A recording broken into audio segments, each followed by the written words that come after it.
یہ سوچنے والی بات ہے کہ اگر حدیث موجود ہے تو اس میں ہر چیز کا علاج ہونا چاہیے۔ تم نے خدا نبی کریم صلی اللہ علیہ وسلم کا نام ہی بیچنا ہے، اب تم گستاخی کرو گے، اب تم نبی کریم نبی عظیم صلی اللہ علیہ وسلم کے نام مبارک کے آگے آگے کھڑے رہو گے۔ آج آپ کو ایک ایسے شخص سے ملاتے ہیں، وہ یہ کہتے ہیں کہ جو ان کا طریقہ علاج ہے وہ بالکل ٹھیک ہے اور باقی سب بیکار ہے۔ پہلا سوال تو میرا ان سے یہ ہے کہ ان کی بہت ساری ویڈیوز ہیں جس میں یہ جڑی بوٹیوں کے بارے میں بتا رہے ہوتے ہیں، جبکہ آپ کو جو کورس پڑھایا گیا ہے، آپ کو جو میٹریا میڈیکا پڑھائی گئی ہے، اس کے اندر جڑی بوٹیوں کا کوئی ذکر ہی نہیں ہے۔ تو آپ کو یہ استحقاق کس نے دیا، آپ کو یہ اجازت کس نے دی کہ آپ جڑی بوٹیوں پہ ڈسکس کریں؟ پہلی بات۔ دوسری بات، یہ صاحب اکثر کچھ آیورویدک ڈاکٹرز، ہومیوپیتھک ڈاکٹرز اور ہربلسٹ حکیموں کا مذاق اڑاتے نظر آتے ہیں۔ یہاں تک تو یہ بات قابل برداشت تھی کہ ایک کوالیفائڈ ہومیوپیتھک ڈاکٹر یا حکیم ہربلسٹ کا یہ مذاق اڑاتے تھے اور ہم بھی چپ چاپ سنتے تھے کہ چلو کوئی بات نہیں، بھائی کی روزی روٹی چل رہی ہے، بھائی کا کاروبار چل رہا ہے، بھائی کو ویوز آ رہے ہیں بہت سارے، اور یہ بھائی آخر کار جتنے بھی انفلوئنسر ہیں وہ خاص طور پہ ہیلتھ سے ریلیٹڈ اینڈ میں آ کے وہ ہربل جڑی بوٹیاں ہی بیچتے ہیں، وہی بکتی ہیں ان کی ویڈیو میں۔ اگر وہ نہ بکے تو نہ ویوز آئیں گے اور نہ کچھ ہوگا۔ تو آج آپ کو ہم ایک جادو دکھاتے ہیں اور یہ جادو آپ دیکھیں، سنیں اور سمجھیں۔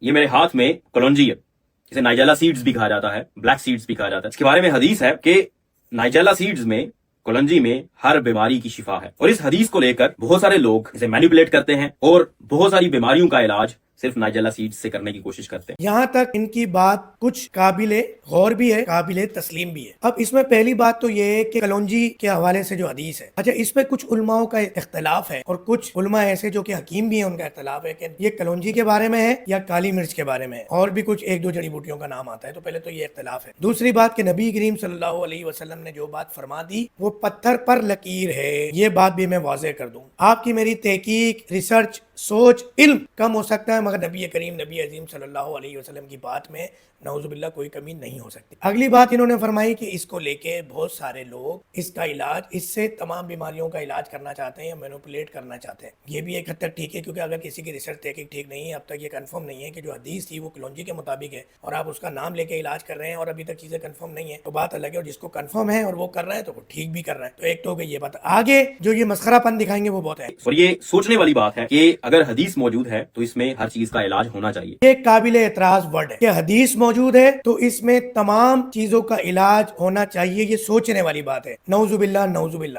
نبی کریم صلی اللہ علیہ وسلم نے کوئی بات فرما دی، بینگ اے مسلم ہمارا سوچنا بھی حرام ہے، سوچنے کا سین بھی دماغ میں آنا حرام ہے۔ تو یہ جو آپ جو لپیٹ کے جو ہے اپنا منجن، ایک تو آپ ہربل بیچ رہے ہیں، آپ ایک ہربل ڈاکٹر نہیں ہیں، آپ نے ہربل نہیں پڑھا، آپ ہربل بیچ رہے ہیں، اپنی دکان چمکانے کے لیے چل رہا ہے، ٹھیک ہے، ڈزنٹ میٹر، مگر نبی کریم نبی عظیم صلی اللہ علیہ وسلم کی شان میں گستاخی ناقابل برداشت ہے کہ آپ کو نہیں سوچنا، مجھے نہیں سوچنا۔ اگر یہ تحقیق مکمل ہے، کیونکہ ان کے نزدیک انہوں نے یہ نہیں کہا کہ جو حدیث شریف ہے تو وہ کلونجی کے متعلق ہے یا کسی اور جڑی بوٹی، اس کا کنفرم نہیں۔ ان کے مطابق حدیث شریف کلونجی کے متعلق ہی ہے، مگر اگر حدیث شریف ہے نعوذ باللہ نعوذ باللہ تو پھر سوچنا چاہیے کہ اس میں سب چیز کا علاج ہے۔ اب آگے کیا فرما رہے ہیں موصوف سنیں۔ لیکن ان ریالٹی اگر آپ دیکھیں تو بہت سارے لوگ استعمال کرتے ہیں بہت ساری بیماریوں کے لیے، لیکن علاج ہوتا نہیں ہے۔ اب یہ سیدھی سیدھی گستاخی کر رہے ہیں موصوف کہ علاج ہے، مگر بہت سارے لوگ علاج کرتے ہیں مگر علاج تو نہیں ہوتا۔ نعوذ باللہ من ذالک، آپ ڈائریکٹلی نبی کریم نبی عظیم صلی اللہ علیہ وسلم کی ذات مبارکہ کو ہٹ کر رہے ہیں۔ آنے کے آزاد طریقے ہیں، تم نے خدا نبی کریم صلی اللہ علیہ وسلم کا نام ہی بیچنا ہے، اب تم گستاخی کرو گے، اب تم نبی کریم نبی عظیم صلی اللہ علیہ وسلم کے نام مبارک کے آگے آگے کھڑے رہو گے۔ آج اگر یہ صاحب اپنی گستاخی کی اعلان اپنے سوشل میڈیا پہ معافی نہیں مانگتے تو پھر میں اب کہیں بھی ان کی کوئی گڑبڑ دیکھوں گا تو میں ضرور بتاؤں گا، اور آپ نے فیصلہ کرنا ہے کہ ان کو گستاخی کی اجازت دینی ہے یا نہیں دینی۔ اگر حدیث موجود ہے تو اس میں ہر چیز کا علاج ہونا چاہیے، لیکن ان ریالٹی اگر آپ دیکھیں تو بہت سارے لوگ استعمال کرتے ہیں بہت ساری بیماریوں کے لیے، لیکن علاج ہوتا نہیں ہے۔ یہ میرے لیے ایک بہت بڑا کوسچن تھا، جس کو میں نے ایکسپلور کیا، کوشش کی ہے۔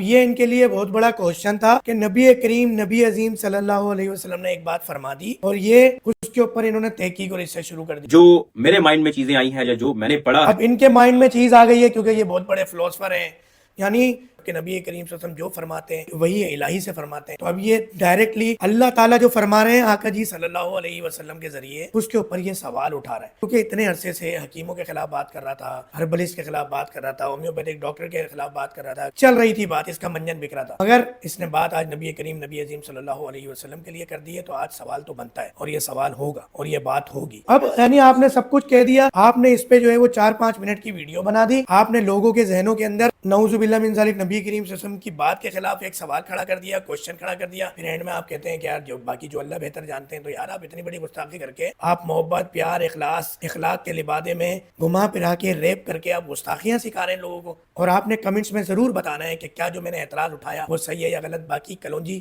کا معاملہ میرے عقل سے باہر ہے, میں اس میں کوئی کمنٹس نہیں کر سکتا, مگر میں نبی کریم صلی اللہ علیہ وسلم کی شان مبارک, آپ کے الفاظ مبارک کے آگے کچھ بھی نہیں کہہ سکتا. اگر کچھ میرے سمجھ میں نہیں آ رہی تو میں کم عقل ہو سکتا ہوں, بے عقل ہو سکتا ہوں, کم علم ہو سکتا ہوں, مگر نبی کریم صلی اللہ علیہ وسلم کی بات پتھر پر لکیر ہے.